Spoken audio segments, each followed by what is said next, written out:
Коли у тебе кашель, ти думаєш лише про кашель. Кашель вижається скрізь.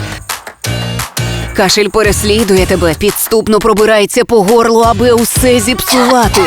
Противний, сухий, вологий, набридливий, невчасний. Знайомо? Але ж є екстратерм. Він працює проти різних видів кашлю. Таблетки від кашлю екстратерм чинять протизапальну та відхаркувальну дію. Екстратерм. Екстра сила проти кашлю.